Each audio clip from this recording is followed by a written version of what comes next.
Assalamualaikum warahmatullahi wabarakatuh. Waalaikumsalam warahmatullahi wabarakatuh. Shalom, Om Swastiastu, Namo Buddhaya, salam sejahtera untuk kita semua.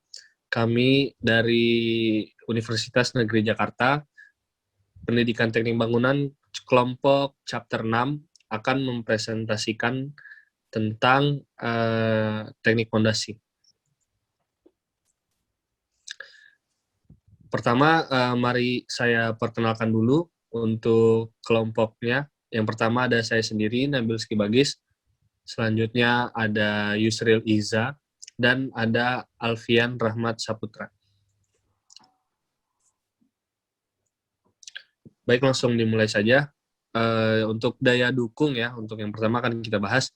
Jadi kegagalan daya dukung didefinisikan sebagai kegagalan fondasi yang terjadi ketika tegangan geser pada tanah melebihi kekuatan geser tanah.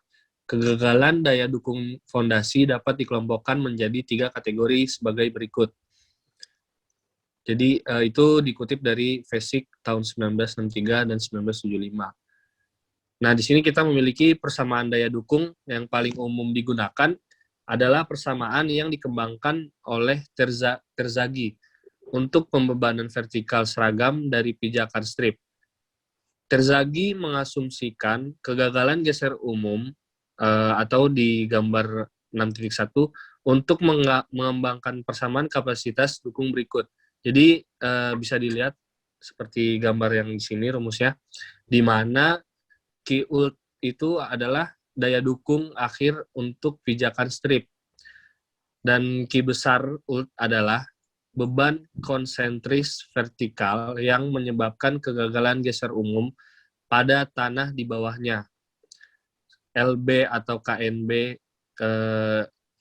adalah lebar pijakan strip, satuannya feet atau meter ya, dan L adalah panjang pijakan strip, sama satuannya juga.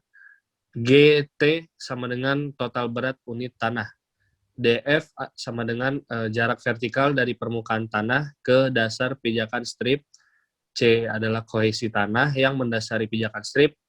Dan NC, NG, dan NQ adalah faktor daya dukung tanpa dimensi.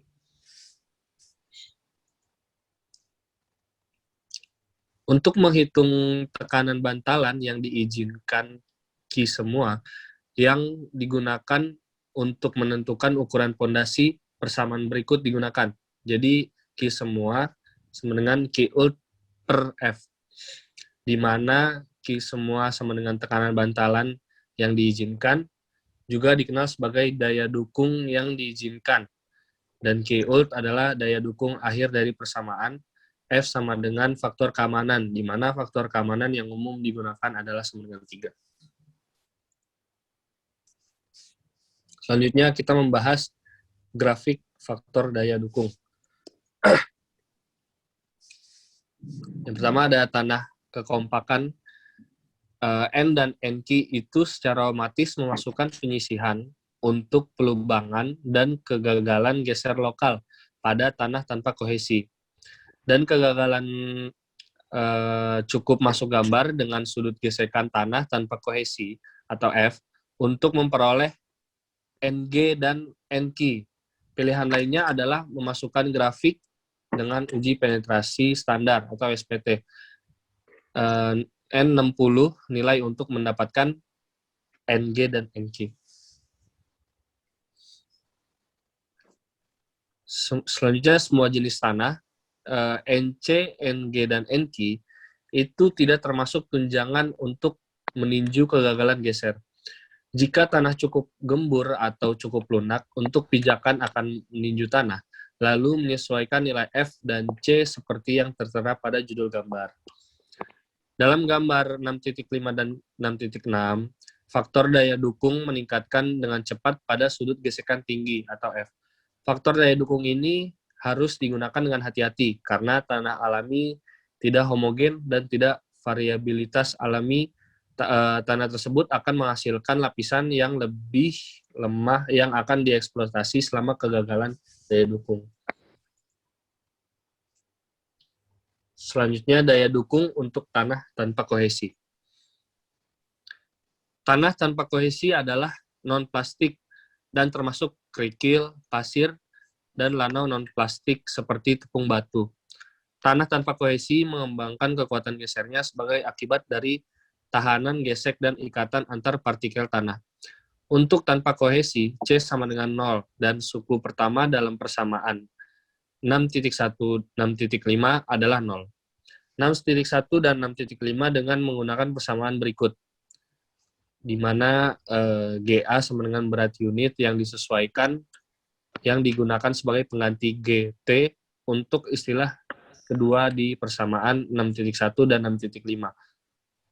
GB adalah berat satuan apung tanah, GT adalah total berat unit tanah, H adalah kedalaman tabel air tanah di bawah permukaan tanah, DF adalah kedalaman dari permukaan tanah ke dasar pijakan, B adalah pijakan, dan persamaan 6.7 valid untuk 0 kurang lebih dari H dikurang DF kurang lebih sama dengan B.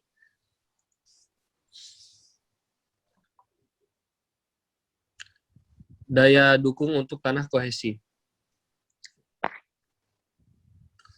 Daya dukung tanah kohesif atau plastis seperti lanau dan lempung lebih rumit daripada daya dukung tanah kohesi atau non-plastik. Di Amerika Serikat, bagian barat daya, endapan tanah liat di permukaan umum terjadi dan dapat dimiliki penampilan yang keras seperti batu saat mengering selama musim panas. Persamaan daya dukung 6.1 dan 6.6 mengurangi sebagai berikut. Untuk yang pertama untuk pijakan strip, dan yang kedua untuk pijakan yang menyebar. Tanah jenuh plastik, lanau, dan lempung biasanya memiliki kekuatan geser yang lebih rendah daripada tanah non-plastik tanpa kohesi, dan lebih rentan terhadap kegagalan daya dukung seperti transpona grain elevator yang ditunjukkan pada gambar 6.4. Untuk tanah plastik jenuh, daya dukung seringkali harus dihitung untuk dua kondisi yang berbeda. Yang pertama, analisis tegangan total atau kondisi jangka pendek yang menggunakan kuat geser tak terkuras dari tanah plastis.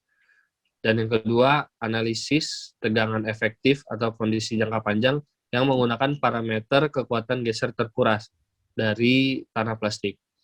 Selanjutnya akan dijelaskan oleh Saudara Alfian. Ya, setelah kita tadi telah mengetahui tanah kohesi, lanjut saya akan menjelaskan dampak dari tanah tersebut. Ya. Jika terdampak dari lapisan tanah kohesi memiliki dua sifat geser berbeda, maka gambar 6.7 dapat dimanfaatkan untuk menggunakan bagian 8 langkah-langkah seperti berikut. Ya, yang pertama itu perbandingan kuat geser tak berdrainase atau lapisan 2 dibagi dengan geser tak drainase kekuatan lapisan 1, yaitu C2 bagi C1 atau Su2 bagi Su1. Yang kedua, tentukan rasionya dari T bagi T, di mana T itu jarak vertikal dari dasar fondasi dan B itu lebar fondasi. Yang ketiga, masukkan grafik dengan nilai C2 berbanding C1, berpotongan sesuai dengan T banding B. Nah, yang keempat, untuk pijakan strip, gunakan persamaan 6.1 dengan F-nya itu 0, yaitu NG-nya itu 0 dan NQ-nya itu 1. Atau Q ultimate-nya dengan C1 NC ditambah GTD sama dengan SUNC tambah GTD. Yang kelima, untuk pijakan yang nyebar digunakan persamaan 6.6. Itu. Ya, lanjut. Berikut adalah analisis stres yang efektif. Berdasarkan gambar disebut nih di samping, langkah pertama untuk melakukan analisis dukung adalah mendapatkan gaya dukung faktor itu yang bisa dilihat dari gambar 6.6. Ya, pertimbangan daya dukung lainnya. Nah, pertimbangan daya dukung lainnya itu seperti beban miring, selain beban vertikal yang bekerja pada fondasi, mungkin juga dikenakan berbagai material. Maka resultan dari beban miring, salah satu metode yang digunakan adalah dengan mengurangi daya dukung yang diizinkan berdasarkan kemiringan beban. Ya, lanjut. Kapasitas bantalan untuk yayasan dalam. Itu. Fondasi dalam digunakan pada dasar tanah bagian atas terlalu lunak, lemah, atau dapat dimanfaatkan untuk menopang beban statis dan beban fondasi akibat gempa. Gitu. Nah, jadi ini tidak akan menjadi masalah jika tutup tiang mengalami momen atau beban eksentrik. Ya lanjut, beberapa metode yang bisa digunakan dalam desain dan konstruksi tiang pancang yaitu analisis teknik. Nah, berdasarkan hasil eksplorasi bawah tanah permukaan dan pengujian laboratorium, daya dukung fondasi dapat dihitung dengan cara yang sama atau sebelumnya dengan fondasi dangkal. Lalu yang kedua adalah tes beban lapangan. Tes beban lapangan. Ya, lanjut beberapa metode yang bisa digunakan dalam desain konstruksi tiang pancang. Nah, ini masih yang tadi. Selanjutnya adalah penerapan pengamatan penggerak tiang pancang. Terus lanjut, yaitu persamaan gelombang. Seperti yang dilakukan oleh Smith 1962, didasarkan penggunaan gelombang tegangan ini, tumbukan palu dalam analisis elemen hingga analisis sebenarnya tidak agak rumit dan biasanya menggunakan program komputer. Ya, masih lanjut. Spesifikasi dan pengalaman. Jadi faktor yang harus dipertimbangkan adalah dalam desain fondasi, termasuk pengetahuan kode penggunaan atau penyelesaian jenis selain itu, penggunaan lokal dalam beberapa hal paling berhasil di masa lalu untuk kondisi tanah mungkin terbukti berharga dalam desain dan konstruksi fondasi yang pancang. Lanjut. Dukung untuk tanah tanpa tensi. Bisa dilihat ini seperti rumusnya. Ada Q ultimate itu dengan Qp yaitu 0,4 kali Y. Ini bisa dilihat dari contohnya. Ya, untuk tiang penyangga ujung memiliki penampang persegi, di sini ada rumusnya ya. Dan untuk tiang bantalan ujung memiliki penampang melingkar, di sini ada rumusnya juga. Masing-masing penampang itu beda-beda, memiliki rumusnya masing-masing. Ya, lanjut analisis tes total. Bisa dilihat nih. Jadi sini ada rumusnya juga, di mana Q ultimate itu kapasitas beban akhir tiang atau dermaga. Nah, rumusnya ini bisa dilihat, jadi perbandingannya itu C9 dan apa ini namanya? PCR2 ini benar-benar sama ya. Bisa lihat dari rumusnya. Nah, lanjut. Jika tiang atau dermaga dikenai daya angkat, maka kapasitas limitnya bisa sama dengan 2 PC sebuah harus 6,20. Ya. Lanjut, teknik gempa geoteknis. Kasus gagalan daya dukung berdokumentasi selama gempa bumi menunjukkan bahwa biasanya 3 atau faktor tersebut. Gitu. Ya, yang pertama adalah kekuatan geser tanah. Kedua, beban struktural. Ketiga, perubahan kondisi situs. Nah, lanjut, akan dijelaskan oleh Yusril Zamendra. Selanjutnya, terima kasih Rupian sudah memberikan. Saya sekarang akan menjelaskan mengenai analisis daya dukung untuk tanah liquefied. Untuk kasus yang melibatkan kegagalan likuifaksi akibat gempa atau kegagalan geser pelubangan, kedalaman keterlibatan tanah dapat melebihi lebar fondasi.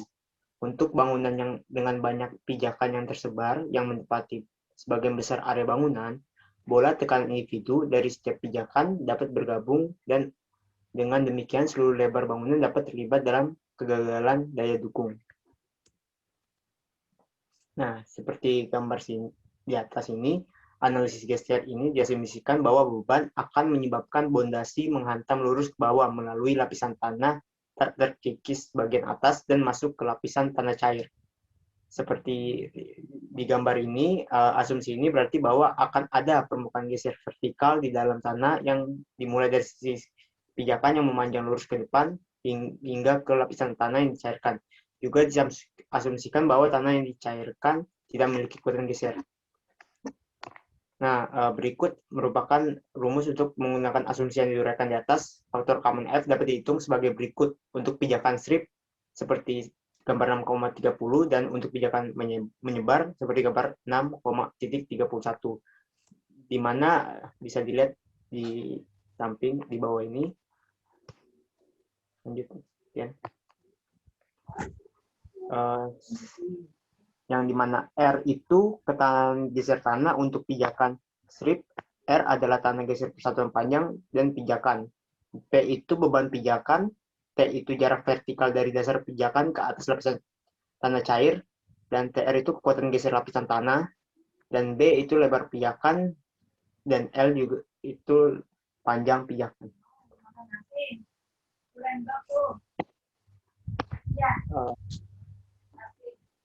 Selanjutnya akan ditutup oleh teman kami, Saudara Nabil Skibagis.